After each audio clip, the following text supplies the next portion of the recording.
All right, so how do I go full screen here? Let's see.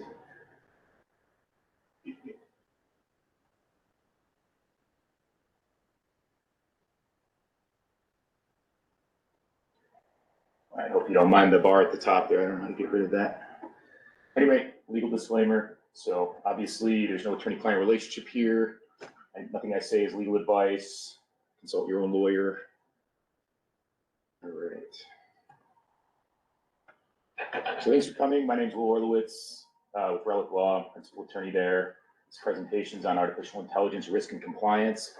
Obviously, it's going to be, tinted from a legal lens because, obviously we're a law firm, and so we view things from a legal and compliance standpoint. But I would say at the outset that many of these topics are what I consider multidisciplinary, and that's why our firm takes a multidisciplinary approach to these problems.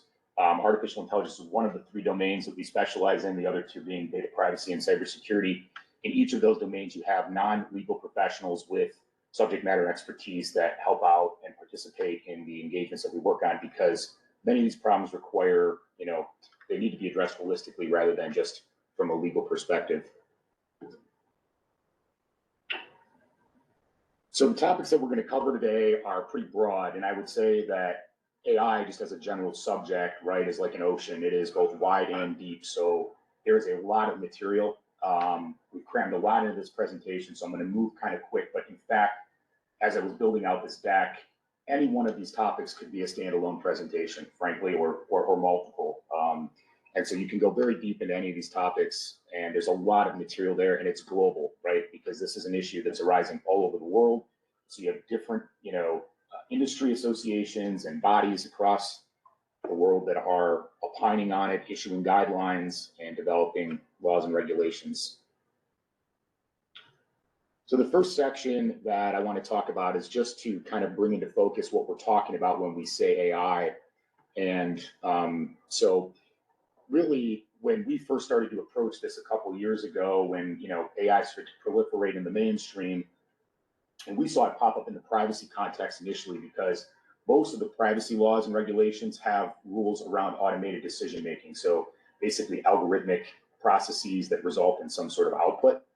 So what is the difference between, for example, AI from other deterministic algorithms that have been around for a long period of time? That's the first thing we want to talk about. Secondly, we want to talk about where is AI relative to its maturity, over a continuum. And then we want to talk about, sort of what are some common AI applications and use cases in industry. So first, we'll talk about the stages of AI. So, if some of you are familiar, right, reactive AI sort of represents the past. That technology sort of originated in the 1980s. The IBM Deep Blue chess match between, world grandmaster in chess and computer beat the chess player was sort of a groundbreaking moment. But what really is different between where we are now, which is in the sort of limited memory AI category, is the second bullet here, deterministic versus probabilistic. So the reactive AI and traditional algorithms, right, are deterministic.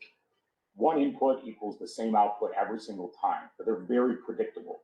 The difference with an AI system, a limited memory AI system, is that it's learning, right, over time. And so, the same input does not always equal the same output, which is the reason why these systems have so much inherent risk, is because they are less predictable, right? I think that's the core of why they're different from all the other sort of computing algorithms that we deal with on a daily basis. What's in the future? AGI, artificial general intelligence, theory of mind, quote unquote. And, there's lots of different, white papers and stuff about what this would look like. IBM says, it simulates generalized human cognition and, can infer and anticipate emotions. So that's where the technology is theoretically headed. The theoretical world is, AI becoming self-aware, right? So having some sense of self. But right now, that's strictly theoretical. There isn't, as far as I know, or a current iteration of that somewhere out there.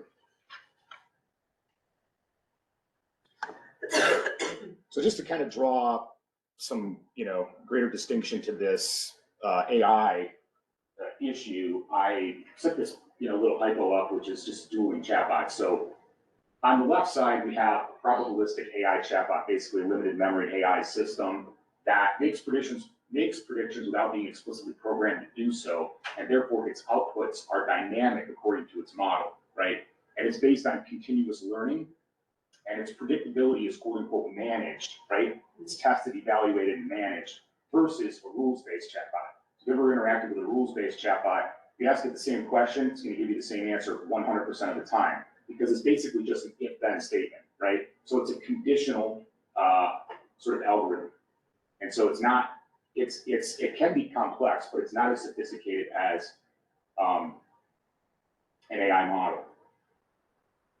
I will note that both of these types of AI systems or algorithmic systems can produce undesirable results, of course. And so we know that even from, old school applicant tracking systems that rank applicants.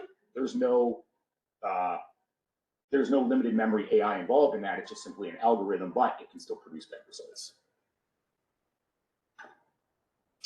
So what are some common AI applications? This list is pretty truncated. Frankly, there are a million more than this.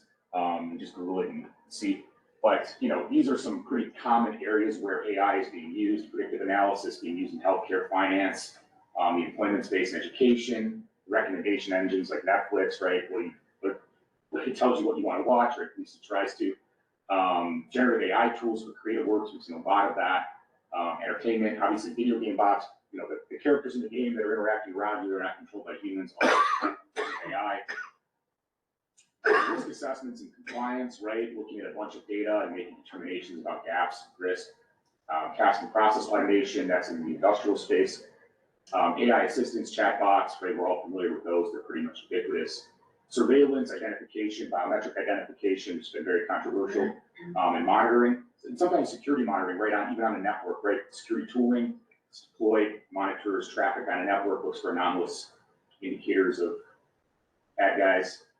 Autonomous vehicles, self-driving vehicles, riding not just cars, but other vehicles, tractors, drones, and then of course, military and defense will find applications for this. All right, so next, we want to move into law and regulation. So this is really an emerging landscape, and so a lot of this stuff is on the cusp of becoming law, right? So there's really two bodies of law that are now regulating AI, and this is my categorization, but basically there are laws and regulations that are emerging that are discrete to AI, meaning their purpose is to deal with AI as a subject, period, right? They don't have anything else in mind. They're talking about AI explicitly. These other ones, right, these are regulating AI collaterally, meaning they're initially addressing a different subject, but because AI has an intersection with them, they have language that addresses certain aspects of AI as it pertains to the base subject. So the CCPA, California Consumer Privacy Act, is one of those where that law started off as a privacy law, included language about automated decision-making, and has opened up a window for the regulator to come in and basically expand into regulating AI through the privacy law. And I also note here that there are other laws and regs that may impact AI systems.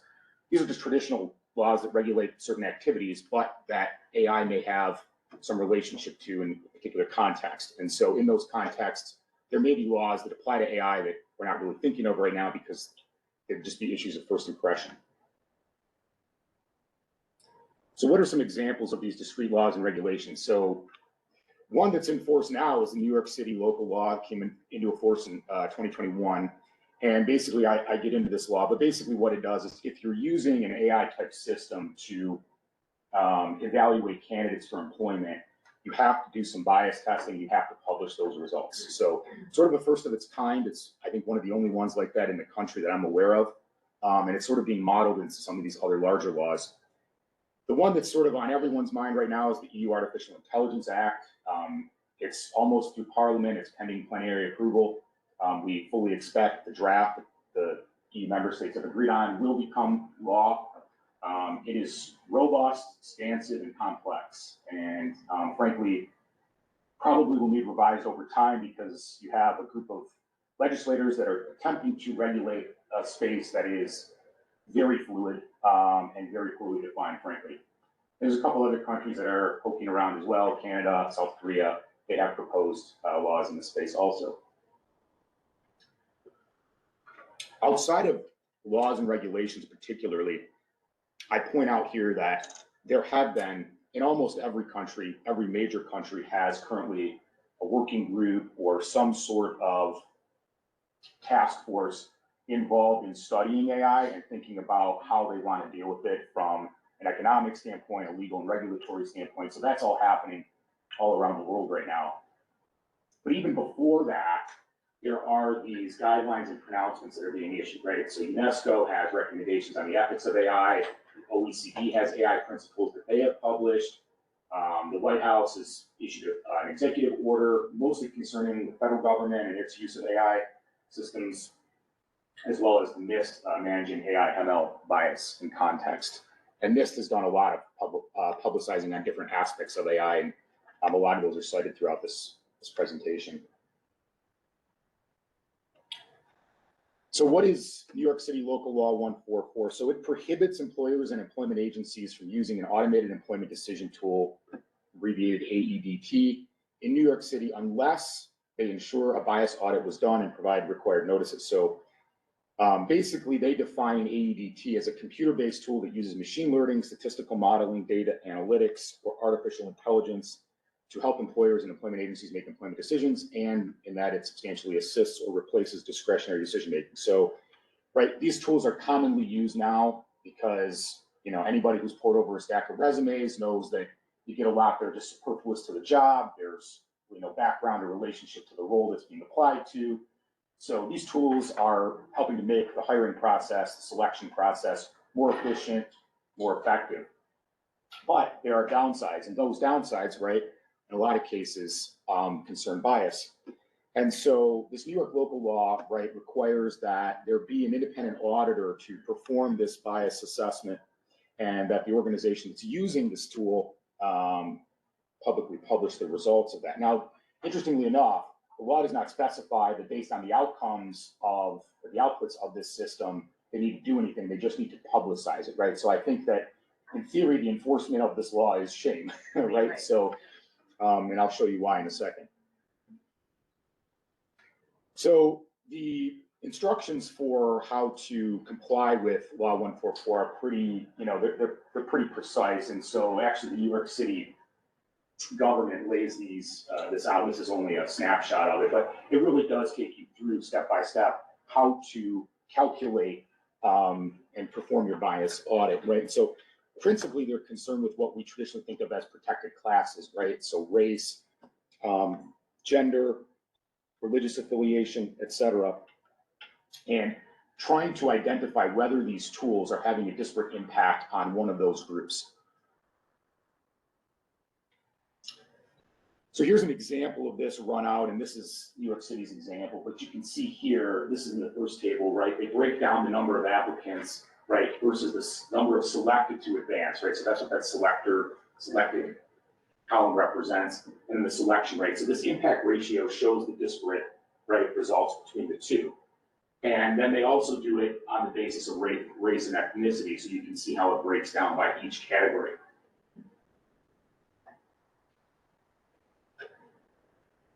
Additionally, the law calls for this to be done on an intersectional basis. So you can see this is just a more elaborate presentation of the data above with more variables being considered.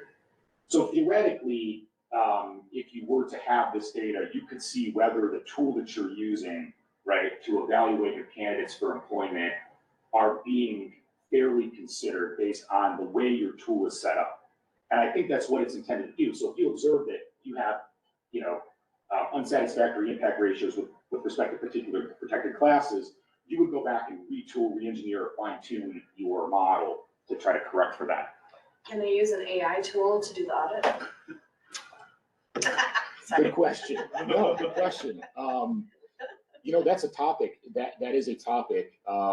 It's addressed actually in the EU law, and yeah, it is something that I think. Using AI to check AI. Yeah, I think it's going to become more and more prominent because it is so efficient, right? And so, you know, I think then the problem becomes if you have layers upon layers upon layers of AI, each one of those systems needs to be independently validated, right? Right. So, all right, so I want to take us into the EU Artificial Intelligence Act. This is really the marquee law that's sort of, you know, the paving the path for all laws that will probably come behind it. And they've staked out a very unique approach to regulating AI, and what I call a classification-based regulation, which means they have attempted, which is a very bold move, to classify types of AI based on what they perceive as risk. The merits of this type of approach, I think the time will tell, history will prove them right or wrong, or something in between. But that's the approach that they've taken. So they basically have these two categories that are really key, which is prohibited risk, which is obviously, if you're doing AI that involves this, it's flat out prohibited. You can't do it, it's unacceptable. High risk is a set of defined AI type of processing that they say will allow it, but only subject to heavy regulation, right? And so then the regulation sets out what's necessary. General purpose AI, which is considered, sort of the base models that are now being sold as a service into industry, there are specific requirements that apply to them simply because they are so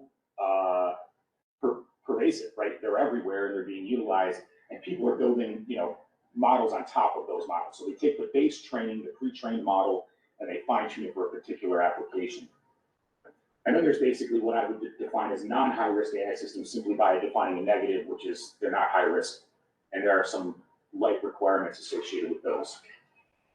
The EU AI Act defines two types of actors, providers and deployers. There's also importers, distributors, and manufacturers who have smaller, lesser important duties, but principally providers and deployers. And of those two providers, basically the developers of the AI systems have the most important responsibilities under the Act.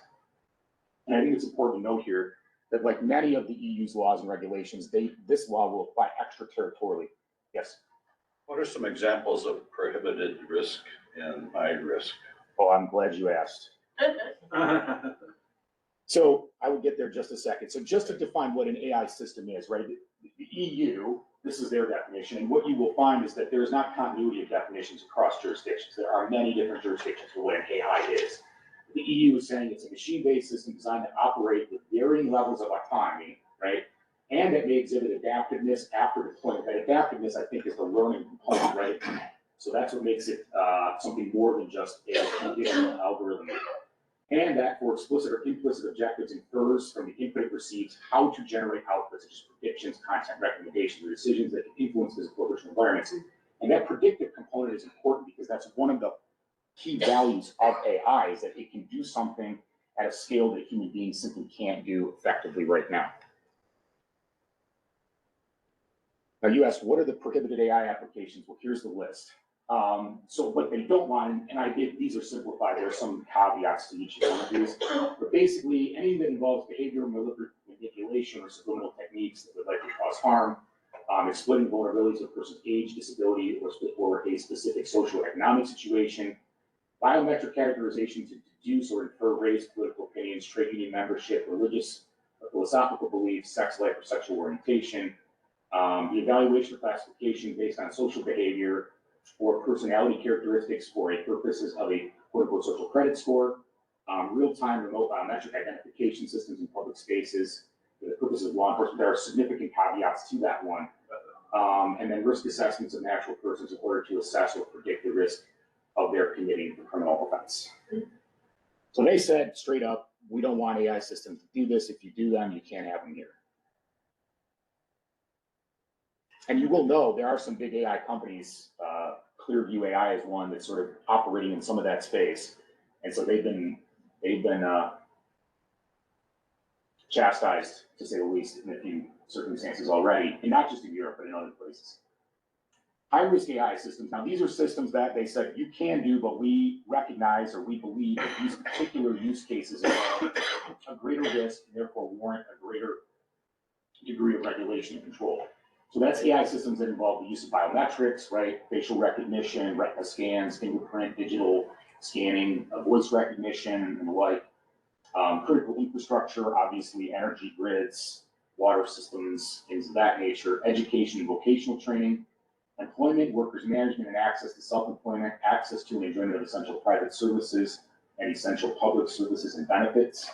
The general use in law enforcement, migration, asylum and border control management, administration of justice and democratic processes, profiling of natural persons, and a risk of harm to health and safety or adverse impact on fundamental rights. And there's some other situations that the EU law already regulates that are related to this. So I don't list those out, but you can see that each of these, I think most people would agree, depending on the particular context, could be of quote unquote higher risk than, let's say, the Netflix video recommendation engine, right? I think most people would agree with that statement.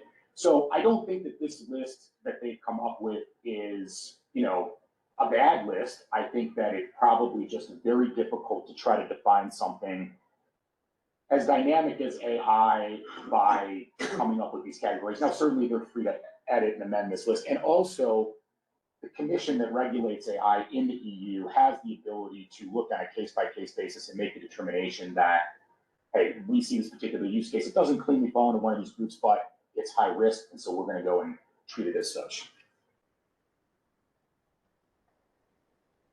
Okay, so the requirements for high-risk systems, and this is I stated plainly, it's a gross simplification, but they have to have a risk management system that addresses the AI throughout the system's lifecycle, right? They have to perform data governance, ensuring that training, validation, and testing data sets are relevant, sufficiently representative, and to the extent possible, free of errors that are complete.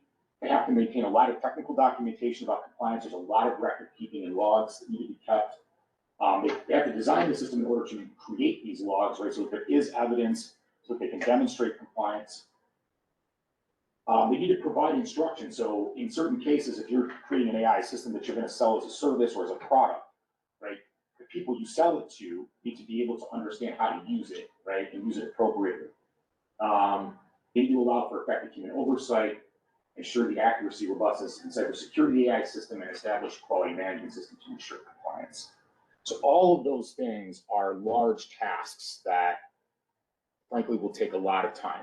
So this is going to do a couple things. It's going to slow the deployment of AI systems in the European Union, for sure, no doubt. And it's going to increase the barrier to entry for startups. Now, there have been some provisions in the EU AI Act that attempt to give them greater access to, regulatory resources and things to kind of help, level the playing field a little bit. But the truth is, this is a heavy lift, right? If we were to be approached by a company that said, hey, we want to deploy our system in the European Union, I'd say we've got a lot of work ahead, right? There's just no way around it.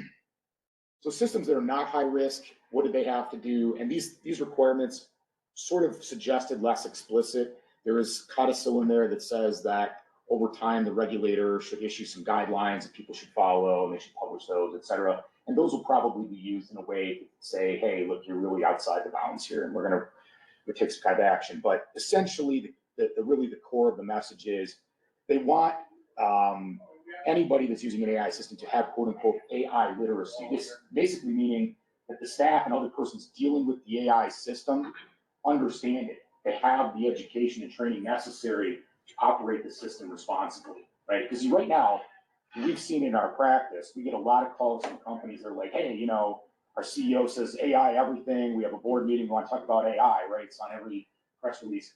So they're just deploying these systems everywhere. They're deploying them in marketing, they're deploying them in HR, they're deploying them in sales, they're deploying them in engineering. And it's like, okay, wait, maybe we should slow our roll and step back and evaluate what we're really doing here, because we don't know what we're doing, right? We really haven't taken a lot of time to think about, are there potential consequences, unintended consequences even, from our path. So I think that the overarching message for anybody who's operating a non-high risk AI system, and this would apply, I think, beyond borders, the bounds of the EU, would be to maintain reasonable and defensible assessments, records, and testing documentation to respond to any challenges or inquiries you may receive. Yes. So, how is this going to be policed in terms of, are they going to try and fence this off? Companies over here are producing systems that have got AI in them, and people in Europe are going to use them. Yes, they will. So, yeah, interestingly enough, right, and on a previous slide, I mentioned that this law, like many others, like GDPR, if you're familiar with the General Data Protection Regulation, it applies extraterritorially, meaning to organizations outside the country. It's done through international treaty. But basically, if you have a nexus with the EU, meaning that you're a company based here in Ann Arbor, but you deploy a product and you are intending to target users in the EU, right, then the law would apply to you. The extraterritorial application under the EU AI Act is constructed slightly differently than under GDPR. In the EU AI Act, it basically says that if the outputs are being utilized in the EU, which is, to me, I mean, very low threshold for being subjected to these requirements. So to your point about geofencing, like when GDPR first came out, we had clients that were like, hey, we just don't want to deal with this. They did geofence. They basically blocked IP addresses trying to access their services from the EU.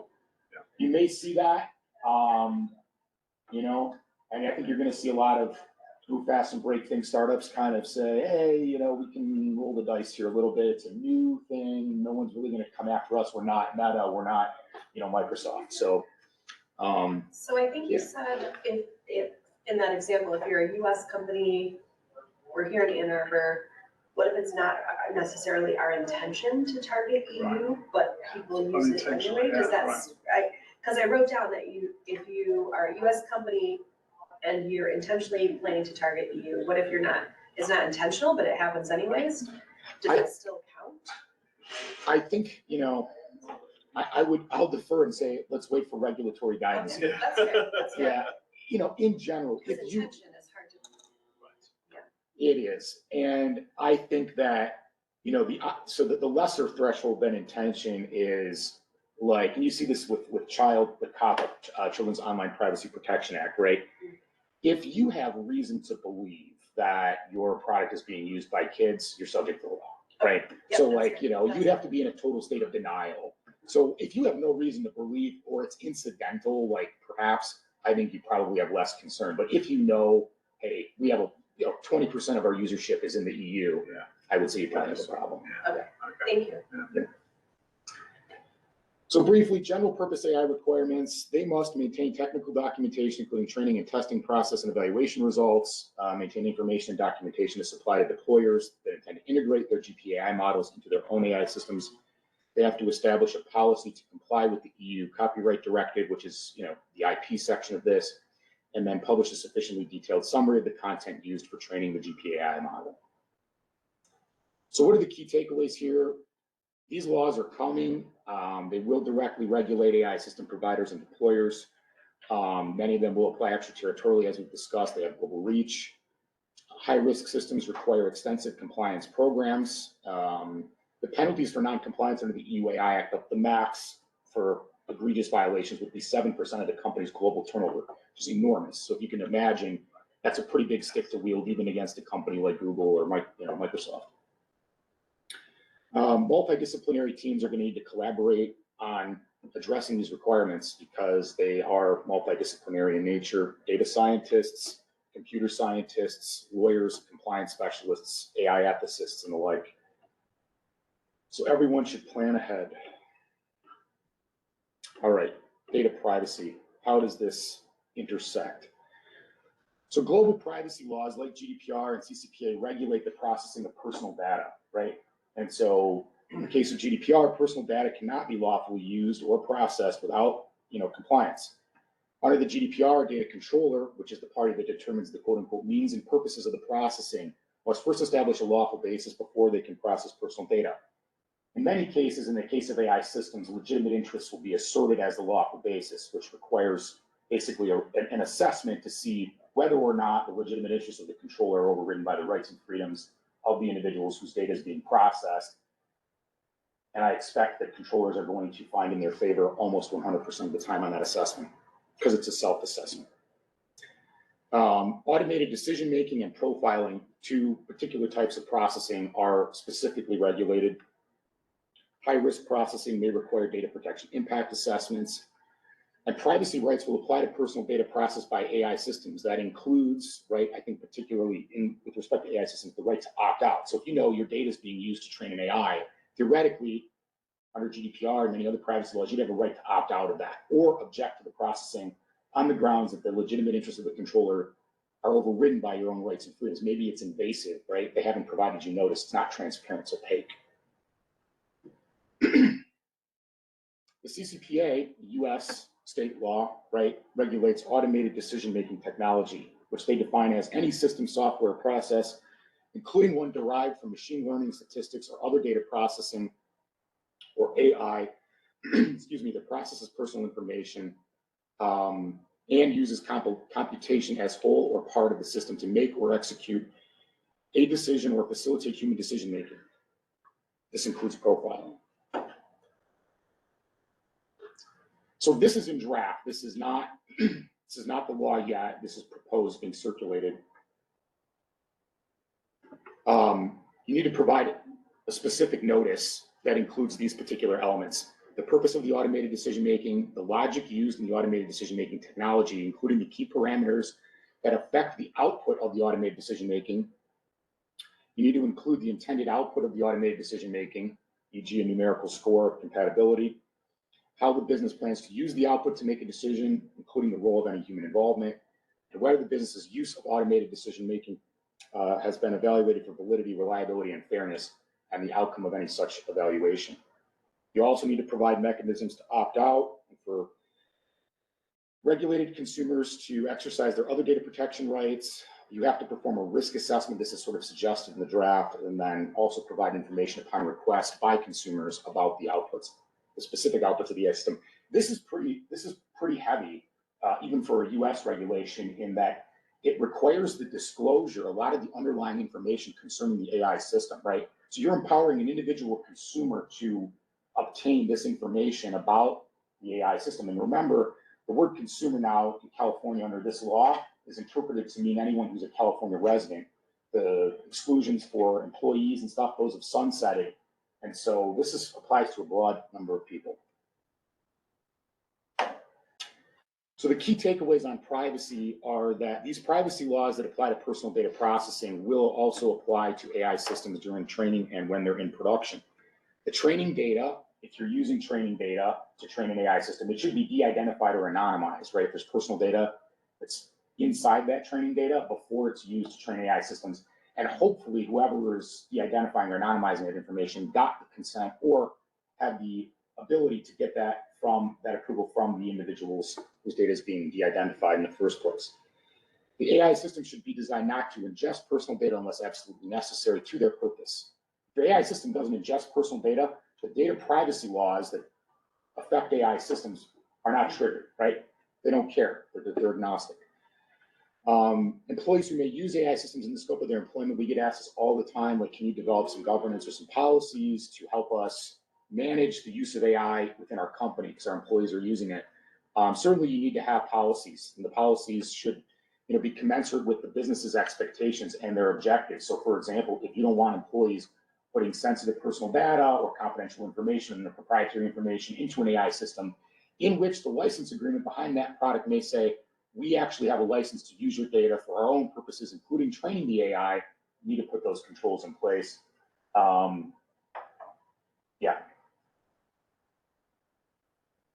Mark, how am I doing my time here? Okay, I got to speed it up. Okay. Cybersecurity. So obviously AI systems, like any computing system, are going to have cybersecurity risks. Just kind of tells you the territory. They're vulnerable, of course, to the same types of risks and threats that other computing systems are. Buffer overflow, SQL injection type attacks, runs the gamut, right? You can look at OWASP top 10 if it's like a software interface-based application, right? But they also have unique vulnerabilities, and these have been recognized by NIST, right? And so, of course, internal and external threat actors can compromise the CIA of an AI system. And we're going to get into some specific examples here in a second. Of course, I don't think it goes without saying these days that if you have, a breach or a security incident with respect to an AI system, there could be significant damages and losses that arise from that. So NIST, the National Institute of Standards and Technology, has identified 4 unique types of attacks on AI systems in particular, and they categorize these as evasion attacks, poisoning attacks, privacy attacks, and abuse attacks. I'm not going to get into the details of this because we'll run out of time talking about them, but these are broad categories, and under them there are a whole host of sort of similar yet different tactically styled attacks on AI systems, each of which is designed to achieve a particular objective on behalf of the bad actor, right? So depending on what your goal is, right, you're going to look for an attack that is suited to achieving that end. And you can only imagine the reasons why a variety of different types of attackers would attack AI systems. There's commercial interests, of course. There's just being disruptive. They're making a political statement. Who knows? So I pulled this diagram up. I don't know how closely you can read it, but NIST has sort of developed this taxonomy of generative AI attacks. So these are particular to generative AI, but the document, the NIST document publication goes into all the different types of different AI systems and the tax on them. But for generative AI systems, they have particularly identified these. Some of these are theoretical in the sense that NIST researchers have found these vulnerabilities and basically red teaming AI systems that are already out there. In other cases, these are actually known attacks that have been attempted on different AI systems. So, you know, again, this could be an entire presentation unto itself, right? And I will note, on our team, we have an outstanding security person who this is totally in their wheelhouse. So just to give you one, I thought kind of not humorous, but sort of a dumb attack called an evasion attack on a self-driving vehicle. I mean, simply painting different road lines on the road can confuse the AI system that's responsible for controlling the self-driving vehicle, right? So you can see that there are a variety of things that a developer of an AI system has to think about in securing this product, because obviously, if this convinces the car to run into oncoming traffic and somebody dies, what's going to happen? Be a lawsuit, right? There's also going to be a regulator that comes in and says, like NHTSA, right, National Highway and say NHTSA, come in and say, hey, listen, this is unsafe. You got to shut this down. So that impedes commercial progress. There's a lot to think about there. So what are the key takeaways on the security risks for AI systems? They're vulnerable. They're vulnerable to traditional, non-traditional types of cyber attacks and exploits. NIST identifies these common attacks and they propose defensive strategies. You have to have a cybersecurity risk management strategy at all stages of the AI system's lifecycle. And the NIST document has a cybersecurity framework specifically for AI. They lay out the pillars of it, what you need to do, etc. The risk assessments should be performed and risks treated according to the priority level. You need to have a risk register. You need to identify, when we have a self-driving vehicle, if someone just paints the road lines different, it's going to crash into oncoming traffic, right? That's a risk. You mark that in your risk register. What's our treatment plan? Are we going to assume that risk, transfer that risk, or fix the risk, right? So hopefully the decision is fix the risk. Somehow can teach the program to identify fraudulent instructions. To give you another example, this is a huge threat to various AI systems, but poisoning, right? Poison data. So you're training an AI system to identify pieces of fruit, right? So someone slips in an image of an apple labeled as an apple, right? But it's not an apple, it's kind of an orange looking apple, right? It will continuously relearn that and relearn that and relearn that and relearn that, and it will actually amplify that, and it will destroy, the AI's outputs will get worse and worse and degrade over time. So something as simple as that, right? The underlying data that it's trained on and the labeling has to be really good, and you have to protect that source of information from tampering. This is a really hot topic, IP, intellectual property, right? This is being litigated now, and it's referred to as the quote-unquote trillion-dollar question for the courts to decide, because I think that number is probably not far off in terms of the impact. So AI systems, particularly generative AI, they may infringe on third-party rights during training, right? The training data, meaning work products, images, computer source code, right? These are all likely subject to US copyright protection, the copyright laws of other jurisdictions. So if you start to use that information, right, do you have a license to use it, or are you just using it, right? Similarly, right, web scraping, these things, right, you're just sucking up data. That's not your data. That data, someone else has the rights to it, right, under the law. Now, the cases that are ongoing, which we'll get into in a second, most of the defendants in those cases are asserting, no, this falls within the fair use doctrine, meaning, hey, you know, there's a caveat, there's a carve out for us to be able to do this. I don't know whether that's going to hold up or not. The other risk is that the outputs of generative AI systems themselves may give rise to IP violations, right? So I'll show you an example of that in a second. So the New York Times has sued OpenAI and Microsoft for both the use of New York Times content to train AI models, as well as the production of content that mirrors New York Times copyrighted work, right? So New York Times just went, they went to ChatGPT. They said, tell me about this, right? Well, the output from the AI system was basically a mirror of a New York Times editorial piece or a food review, right? So the AI system is reproducing that content, right? That copyrighted content without permission. And it's being trained on it. So there's really two instances. And every single time it trains on it or it displays it, it renders it as an output, distributes that content, is a new violation. So you can see violation, violation, violation, violation, and under the statute, right, it's $2,500 if that work has been copywritten, right? So the New York Times, they didn't even specify an amount of damage. They just said it's in the tens of billions. It's massive. We're going to try to figure it out. Our lawyers will figure it out, but it's massive, massive. Same thing with Getty Images, right? Getty Images, you go on Shutterstock or whatever. By the way, you can take this as sort of quasi-legal advice. Don't use those without paying for the rights. You will get sued. I know many people who have been sued for putting them in a Word document, PowerPoint, whatever, to track it, they'll find you. That's how they really make money is in these lawsuits. Likewise, Sarah Silverman and other entertainers, they've now formed a class action actually to sue Meta and OpenAI and other AI developers for using their stand-up routines, their books, their videos, other content, right? They have a right to that, and they have a right to profit off of that. And so by these tools, both using it to train themselves so they can produce comparable types of content. Like if you ask ChatGPT, hey, tell me a joke, and it tells you a joke that Sarah Silverman wrote, that's her joke. So, you don't really think about these things until, somebody starts to get damaged by it. All right, so protecting AI outputs. This is like the other side of the coin. Let's say you're a company and you say, hey, we want to use AI in our business because we're going to throw it into our R&D department. We're going to come up with some awesome new technologies. Cool. Or hey, maybe we're just going to use it to write like white papers. Fine. Or we're going to use it to write, I don't know, anything.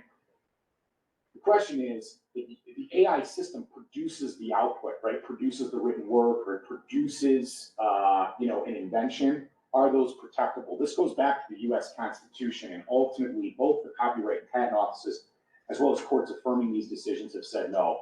Only a natural person, only their creative effort can result in an invention, the award of an invention, or in the award of copyright. So, for example, in this case, Baylor versus Vidal, they actually listed, I don't remember its name, the AI system.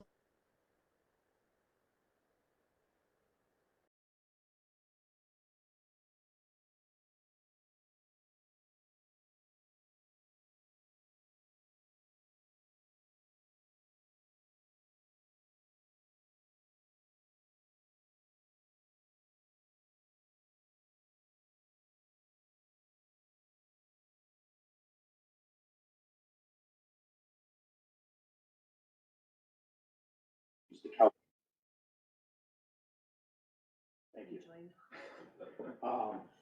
So, I think there's going to be a lot of case law that develops around this, and, it'll be complex, I'm sure. Right now, that's the state of the law. Same thing with Zariah of the Dawn, which was a comic book series created by a woman who basically said, listen, my creative spark here was the prompts, right? I exercised great creativity. Yeah, and so, these images, yes, the AI did produce them as the output, but they were entirely based on my description, my creativity. But they said, no, it's too attenuated. It's too attenuated. So it's good that they don't allow AI to be the inventors, because as a lawyer, you want to represent AI. Depends on the retainer.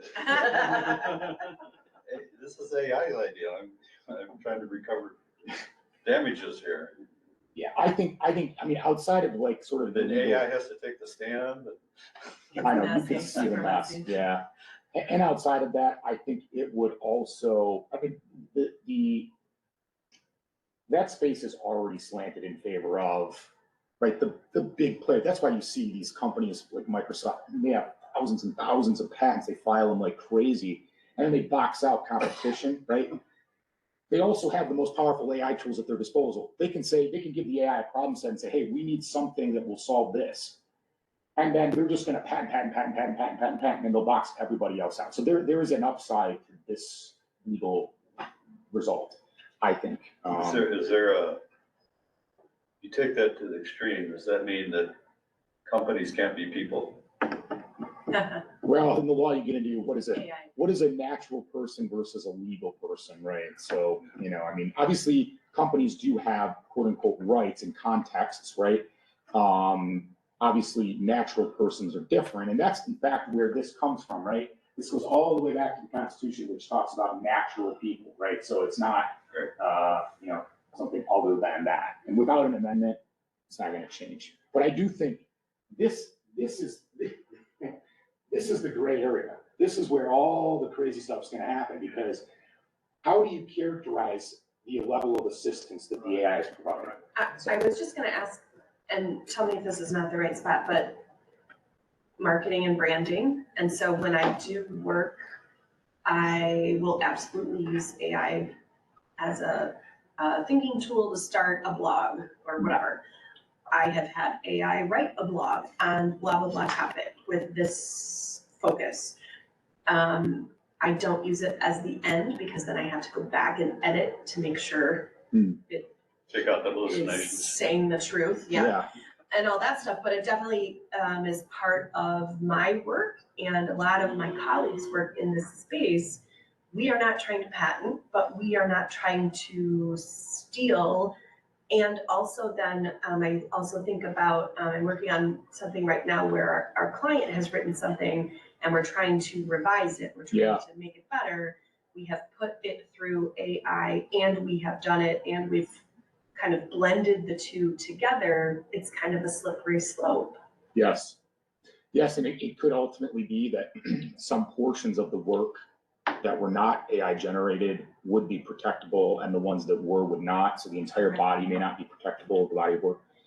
I would say that, especially if you're producing something for a client and they would expect that it's a work made for hire in which they would have the rights to that work, that you'd be careful and contractually disclose that, hey, we may use AI systems to generate parts of our work product, and that, in those cases, there may be no protectable rights associated with that work. Or you should perhaps have a filtering step in your editorial process whereby you take the ideas from the AI system, but then convert them into your own words, so as to avoid that entanglement. But it's kind of a gray area, I think. It really is. Yeah, the courts are going to test it and we'll see where it all lands. Because I think the way this is going, these systems will be virtually inseparable from the work that most people do on a daily basis, right? They're going to be involved, even in my work as a lawyer, doing compliance, whatever. It's going to be integrated. Right. So. Thank you. Yeah. Okay, so the key takeaways: IP infringement claims are a major risk. The training data needs to be properly screened through data provenance due diligence, or licensed, as the fair use doctrine may or may not apply. Again, that's the trillion-dollar question. Generative AI output should be filtered to avoid infringement claims by artists, authors, and other creators. And the fruits of AI systems may not be protectable under copyright and patent laws. I will say, trademark is probably the one exception, because trademark is based on that mark's recognition in the commercial space. So an AI draws up a logo and you want to trademark that logo, so long as it meets the requirements of trademark, I don't think you'll have a problem. Don't hold me to that. All right, so contracting, right? So of course, anytime you're going to use an AI system, acquire one, right, off the shelf, pre-trained, whatever, there's going to be some legal agreements that you have to have that deal with the commercial terms, of course, but also the other terms, right? So these general purpose AI systems like ChatGPT and LLMs offered by OpenAI, right? These are highly in demand. The biggest problem that I have with them from a legal risk standpoint is that they are a black box. They are completely opaque as to the underlying training, right? We don't know what the pre-training involved. We don't know what data sets were used. We frankly don't know what that thing is going to output until we test it ourselves. And even then it could behave unpredictably. So that is a real risk. And they, so far, when asked, have never produced any of that material because it's proprietary and probably there's some skeletons in that closet. They don't want those skeletons out. So just keep that in mind. Fine tuning, quote unquote, which you can do with many of these models now, which allows you to basically, adapt the model to a more particular use case. Those are great tools to have at your disposal, but they don't necessarily make a general purpose AI system suitable for performing a particular task. LLMs are good at basically finding words to go together, right? They predict the sequence of words in a particular context when prompted, but what are they not great at doing? Like diagnosing some illness or, right, comparing radiographic film. That's just not what they're intended to do. So you get a lot of people thinking that, oh, hey, we can just go get, this tool and we can deploy it in this context. Probably not a good idea. Procuring AI products and services, including data, exposes the deployer of the AI system to unique risks which must be addressed in the contract. So that's where we're going next with this. What can you do to insulate yourself from these risks, right? So these are things that, this would be my Christmas wish list, but I'm not going to get most of this, okay? So you want reps and warranties that concern the data provenance, right? Including in relation to personal data, third-party IP, and information subject to secondary use and restricted covenants, so like confidentiality agreements, NDAs, right? You don't want an AI model from someone who trained their model on these things if you can avoid it, and you can avoid that by saying, hey, we require you to rep and warrant that this is not a problem, right?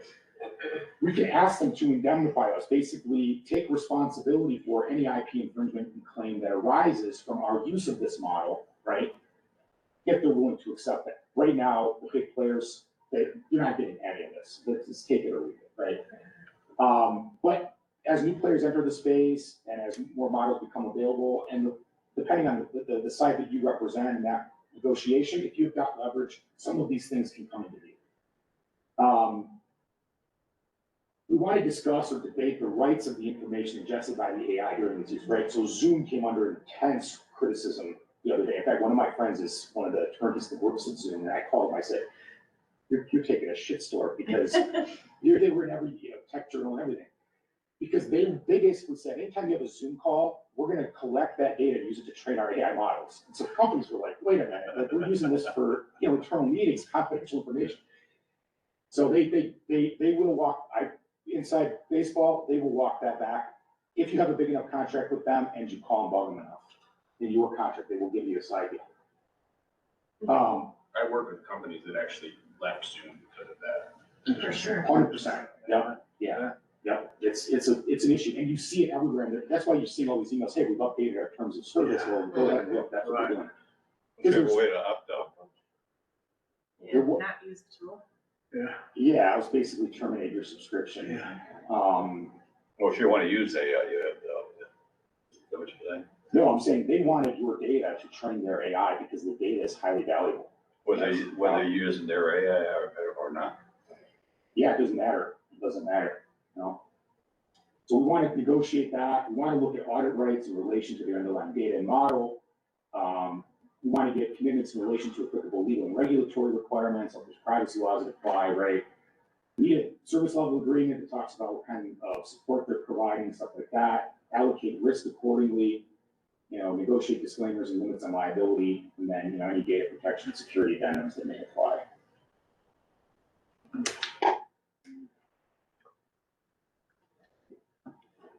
All right, unlawful biases. This is, I think, another hot topic, right? So, of course, AI models are going to have biases. In fact, in many cases, we want them to have a bias, right? We want them to do a particular thing. But there's a difference with an unlawful bias, which we presume is unwanted, right? So biases that adversely discriminate against individuals based on a protected class, race, color, right, religion, sex, national origin, age or disability, genetic information, as well as status like pregnancy or sexual orientation are areas that you don't want to tread, right? You do not want to have an AI system that is discriminating against or disadvantaging a protected class. This is, as IBM observes, one of the major risks in AI systems, as subtle biases can be difficult to detect and root out, right? You can test a model in several different ways and not notice that it's still biased, right? So you really have to have a good framework for conducting that testing. So what are the sources of bias in AI systems? Well, they can be introduced in a number of ways, right? The training data itself, this is probably one of the biggest areas. So unless you're auditing that training data and you're doing that through some sort of methodology, some sort of standard or rigor, you're not going to know whether or not that source data fairly represents, right, the information that you're trying to process. And so I think it's really important that this is an area that there's a lot of emerging information on, and depending on your context, you're going to really need to study that. The labeling standards, right? If like the data is not labeled correctly, which is a big, labeling is a big process, then the model will itself will reflect the bias in its predictions. The design of the model, including how weights are assigned to particular associations and other design factors, can also affect bias.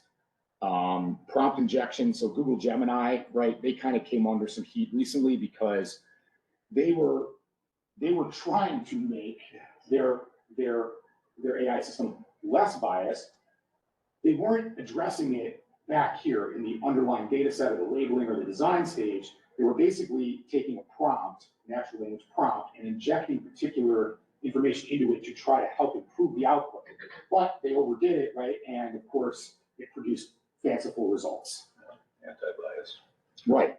Yes. So there's many different ways, and all of them are challenging, right? It's not an easy process. And if Google can get it wrong, right, the best of us can.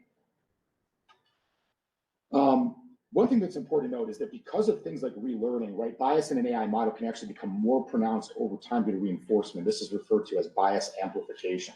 So like one small problem in a set of training data can ultimately, or in labeling, can become a larger problem over time as the machine continues to repeat that and amplify it. So I think that there are some AI applications that are at greater risk for bias, and those would be the ones that involve employment and selection related screening and ranking, right? That's right at the top of the list, because there's already a big history there of algorithms and other sorts of tools being used in that context. There's already some guidance on it. There's been an EEOC case, right? But I think also credit and loan qualification, insurance underwriting, healthcare and resource allocation, housing search and selection, ironically dating and matchmaking apps, as well as certain advertising, all have the potential to have issues around bias with respect to protected classes in particular. I know here that the EEOC recently settled a disparate impact claim for age discrimination against a company that used an AI system in its hiring process that unlawfully discriminated against older candidates. How this was discovered is the candidate, who was older than 55, applied for the role, got rejected, got auto-rejected, reapplied for the role, said that they were under 55, and got an interview with all the same information.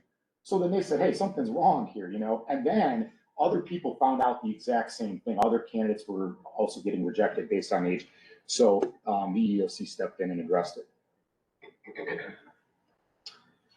So there are a lot of guidelines out there for preventing bias in AI systems. In the employment context, the EEOC has issued guidance, and it gets pretty specific in how to look for and issue spot incidents of bias. They have the 4/5 rule, which is basically a way to look at the selector rate to see whether it's substantially different than the other than another. The FTC has published an algorithmic bias playbook, which is very, very good. NIST has also published a practical guidance on steps to mitigate AI and ML bias in context. And there are a number of industry publications that have done the same. So the key here is watch out for disparate impacts, especially to protected classes. Last topic for today is liability. And this is where we're going to address negligence and other torts and similar legal risks arising out of AI systems. So the defensibility of AI systems. Is an AI system legally defensible? I think this is a really interesting area. It's probably one of my favorite areas in the entire AI space, right? And I think it really concerns how will AI systems impact people, property, and other legal interests, right? It can sometimes be profound, the decision that an AI makes, or even what an AI may decide that the individual is unaware of. So I think that, a basic risk assessment, if you're unfamiliar with the formula, it's impact times likelihood equals risk, right? So any type of situation, you can apply that and go, what is the particular risk of this AI system, just at a really basic level, right? To try to identify the relative scale of the risk to someone or something. Being a lawyer, I can tell you that the law, especially trial courts and juries, are going to certainly hold AI systems involving consequential matters to a higher standard than those involving trivial matters, right? So I give the example here, right? An AI system that is responsible for diagnosing diseases, that's making a life or death decision perhaps for a person, is going to be held to a higher standard and require a tighter tolerance on its outputs than a system that recommends TV programs. Because what's the risk, right? You watch a show you don't like and you complain, you just drop Netflix as your streaming service, or you don't get a life-saving treatment you need in time and you perish. So these are two completely different scales, right, that we're talking about. And so I think in the world of AI, you really need to look at what's my application, what are the risks of this system to the parties that will affect, and you need to think about how rigorous your assessment should be and how tight the tolerance you should have on your outputs, because you don't want a high number of outliers that are undesired out of a consequential AI system. So low confidence intervals, high error rates, and quote unquote hallucinations, as you mentioned, are issues that can lead to an allegation that an AI system is negligent or defective. They're sort of prima facie, it's prima facie evidence that if your AI system has exorbitantly high error rates or it's constantly hallucinating, there's something wrong with it, right? It's not performing as intended. Like if you had a toaster and every time you use it, it caught on fire, you'd go, well, there's something wrong with this toaster, right? It might burn my house down. Same is true of an AI system, right? Where an aggrieved party attributes a harm to an AI system, they may file suit. Of course they will. Why wouldn't they? If they're hurt, whether it's an autonomous vehicle, whether they're denied, an employment opportunity, or any number of other situations, maybe it affects them in a healthcare context or financial services context, or denied a loan, they're going to bring suit. So I want to talk about some of the unique characteristics of the types of legal claims that may arise out of the space, right? Theoretically, a plaintiff can bring a claim under any number of legal claims in relation to damages caused by an AI system. I think certain types of claims are going to be more likely, and we've seen this already. Autonomous vehicles perhaps give us a glimpse into the types of arguments that are going to be made. Negligence, of course, right? If you, as the operator of an AI system, right, provide that AI system to people, it would be said that you have a duty to them, right? Now, if you breach that duty because you're reckless or negligent, right, and you cause their damages, then you've just committed negligence, right? Civil negligence, at least. And so they now have grounds to bring that case. They've got their elements, they're coming after you, right? Likewise, breach of warranty claims, right? Some of these are implied and some of these are expressed, right? That's why we see contracts, implied and expressed warranties. What's the difference? Express means I said I warrant this thing to do whatever, right? That could happen. That could also be a breach of contract claim. It could also be a warranty claim. But implied warranties are warranties that, like, let's say you buy a toaster, it's implied that you don't expect the toaster to catch on fire, right? If it caught on fire, you'd say, this is wrong, right? So what do you see? You see design and manufacturing defect claims. Someone's going to say that this AI system is defective. It's either if it's embodying a physical product, right? It might be a manufacturing defect. If it's embodying the design of the AI system itself, like a design defect or both, right? And you see those claims. You see them in the automotive space. You see them with autonomous vehicles and other consumer products.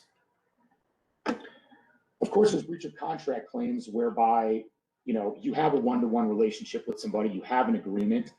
And that agreement says that we're going to do X, and in exchange, you're going to give us Y.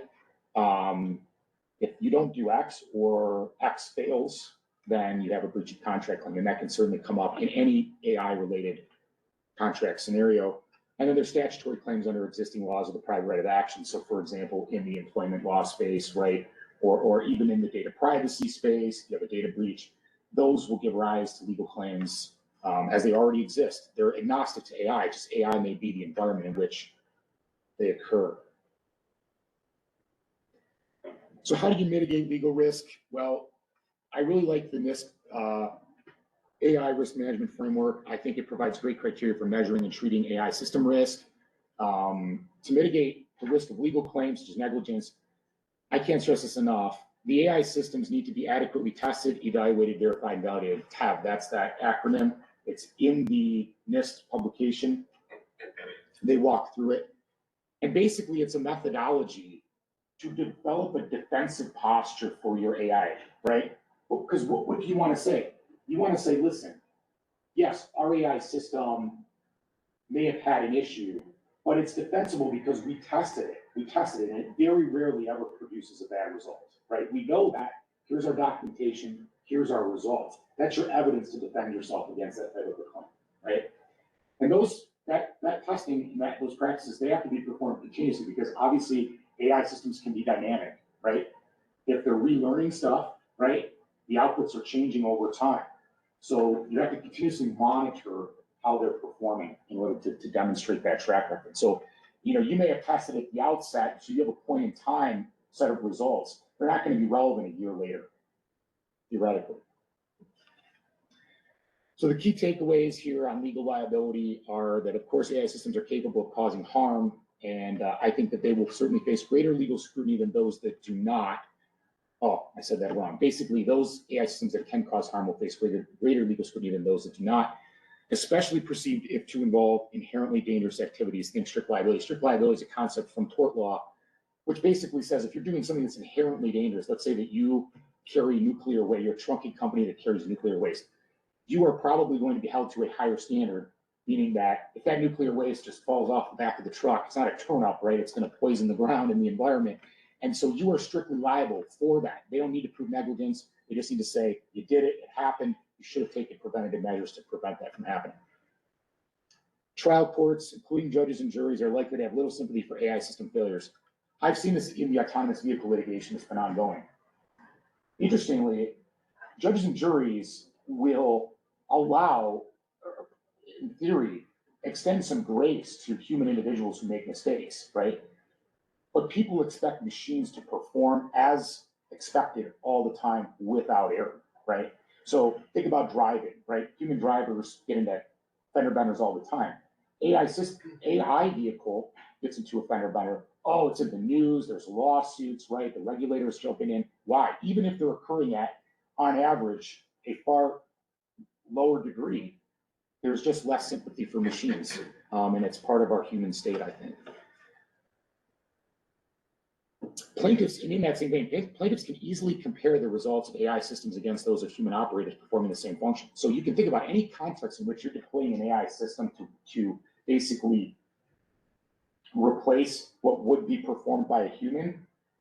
The data is out there. They can say your AI system does not perform as well on average. So is that what constitutes the negligence? Does that mean that you're liable? I don't know, but certainly it's an argument that I would make if I were on the other side of it and prosecuting the case. I'd say, look, human operators have this error rate. The AI that you use to do the same function has a higher error rate than the average human operator. Therefore, it's unreasonable. Therefore, you're negligent. Repeat claims and damages may accumulate rapidly based on the volume of outputs produced by an AI system and the number of affected plaintiffs and class actions. You're seeing that in the IP space, and you're going to see in other spaces. Because every time that AI system makes that decision, it makes a bad decision, bad decision, bad decision. Every single one of those is a claim. It's either an incident that's adding up for an individual plaintiff, or it's multiplying across an entire class of plaintiffs that may be affecting. So the scale of damage that you can face here is enormous. It's just enormous. I think that AI systems need to adhere to these TEVD standards and industry best practices to establish a defensible posture against potential claims. That will be my top advice to clients that are deploying AI in almost any context that is of any type of consequence, right? I'm going to say, listen, you can run this AI system if you want, but there are risks. And if we have an issue, we need to have something to fall back on to defend what we did. What is worse than someone saying, hey, your AI system harmed me? And you go, well, it did? And they say, yeah, it did. And you go, well, how could that have happened? And they go, well, how could it have happened? You have no data. You've got nothing. You can't prove that it wouldn't have harmed you. So that doesn't look very good. It's not a defensible position to be in. Now, if I can pull out train data and says, hey, we test this thing rigorously, and it almost never produces the kind of outcome that happens here, right? We've mitigated our risk dramatically. Lastly, and it probably goes without saying, that defending these types of lawsuits is going to be very expensive It's going to involve substantial pretrial discovery and expert witnesses. The subject matter alone is so complicated that information that the other side is going to demand, I mean, they're going to kill you with paperwork. They're going to demand all kinds of stuff in discovery. And you're going to need to have battling experts on each side talking about this, you know, and you've seen that Google had a case that was like that with dueling experts on these topics. I mean, it's not something that any, you know, small to mid-sized company even wants to consider, even large companies for that matter. And that's it. Thank you. Appreciate you coming out today, and hopefully this was informative. Thank you. Very comprehensive. Yeah. So this is gonna get posted on the Sharks website. That I don't They're know. gonna be recorded. Well, it yelled at me in the middle, so I don't know if it was or wasn't. I'm gonna have to see. Find That. out. Yeah, I trust AI. exactly. So, in terms of US legislation, the only thing that's really been